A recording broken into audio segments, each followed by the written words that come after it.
एक पुराना जोक है पर मजा आएगा। हस्बैंड वाइफ की लड़ाई के बाद बातचीत बंद थी, पर जरूरत पड़ने पर मैसेज में इनकी बातचीत हो रही थी।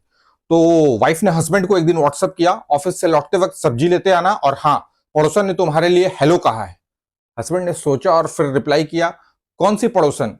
वाइफ ने लिखा, कोई नहीं, मैंने सिर्फ देखने के लिए लिखा था कि तुम पूरा मैसेज पढ़ते हो या नहीं। अब हस्बैंड ने तपाक से लिखा, लेकिन मैं तो पड़ोसन के साथ ही हूं, तुम किस पड़ोसन की बात कर रही हो? अब वाइफ को चिंता हुई। वाइफ ने लिखा, कहां हो तुम? हस्बैंड ने रिप्लाई दिया, सब्जी मंडी के पास। वाइफ ने लिखा, वहीं रुको, मैं अभी आती हूं। 10 मिनट बाद वाइफ ने मैसेज किया, कहां हो तुम? हस्बैंड ने रिप्लाई दिया, मैं ऑफिस हूं, अब जो सब्जी खरीदनी है खरीदो और घर जाओ। तुरंत वाइफ ने लिखा, पर मैं तो गुस्से में रिक्शा पकड़ के चली आई, मेरा पर्स भी घर पे रह गया है, सब्जी तो दूर, रिक्शे वाले का किराया भी मैं कहां से चुकाऊं, प्लीज जल्दी आ जाओ।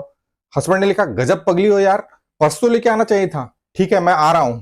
सब्जी मंडी पहुंच के अब हस्बैंड ने टेक्स्ट किया, कहां हो? वाइफ ने लिखा, घर पे ही हूं, अब जो सब्जी बताइए वो खरीद के सीधा घर आ जाओ।